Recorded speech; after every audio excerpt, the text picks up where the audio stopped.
আসসালামু আলাইকুম। কেমন আছেন সবাই? আশা রাখছি আলহামদুলিল্লাহ অনেক ভালো আছেন। আমি আপনাদের দ্বারা ভালো আছি। অনেক দিন আমি কোনো বড় ভিডিও দিচ্ছি না। তো আজকে ভাবলাম এই মুরগির মাংসটা রান্না করবো, অল্প স্বল্প একটু শেয়ার করি আপনাদের সঙ্গে। কাটাকুটি নাই দেখাইলাম। তো আমি এগুলো সব কিছু মশলা একসাথে ব্লেন্ড করে কষিয়ে তারপর রান্না করতেছি। দেখুন কালারটা আর কতটা গ্রেভি হয়েছে দেখুন, মাশাআল্লাহ অনেক সুন্দর। আর বিশেষ করে ফার্মের মুরগিটা এইভাবে রান্না করলে অনেক মজা হয়। আমি এটা রান্না করার সময় ফোড়ন দিছি।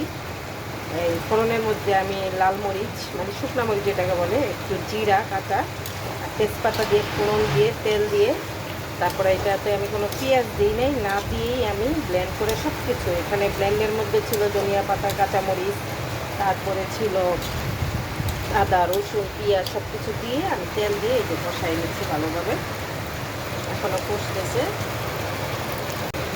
আমি রান্নাটা ধনিয়া পাতা কাঁচামরিচ পেঁয়াজ সব মশলা একদম ব্লেন্ড করে রসুন তারপরে আদা সব কিছু ব্লেন্ড করে তারপর আমি এটা রান্না করার চেষ্টা করতেছি।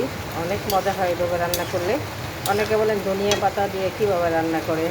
ধনিয়া পাতা কাঁচামরিচ পেঁয়াজ রসুন আদা ব্লেন্ড করে এইভাবে রান্না করে দেখেন, ফার্মের মুরগি কী মজা হয়, অনেক ভালো লাগে। একটু তেল উঠে গেছে দেখুন। প্রায় 20 মিনিট আমি এটাকে ভালোভাবে কষিয়ে নিয়েছি। এখন এটার মধ্যে আমি জল দিয়ে দিচ্ছি। আলু আছে, খুব পরিমাণে বেশি দিলাম, বেশি করে জাল দিব, জলটা টেনে যাবে।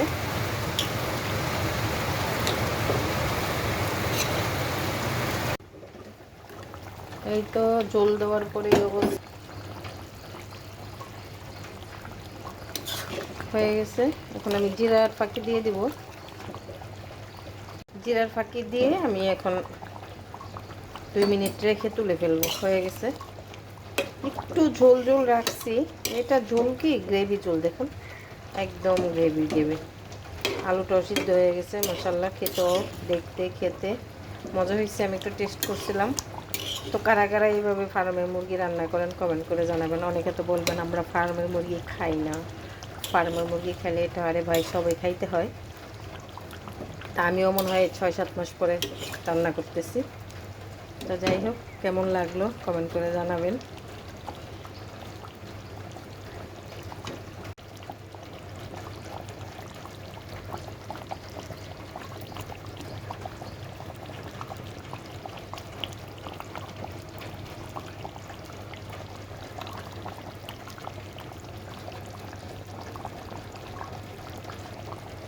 রান্না বসাইছি পরে অনেক বৃষ্টি। তো বৃষ্টির মধ্যে এরকম ঝাল ঝাল সব কিছুর সঙ্গে মজা হবে খেতে। তো কেমন লাগলো কমেন্ট করে জানাবেন। ভালো লাগলে একটু রান্নাটা দেখে লাইক দিবেন, শেয়ার করবেন, পাশে থাকবেন। আর ভালো থাকবেন সবাই। আল্লাহ হাফিজ, আসসালামু আলাইকুম।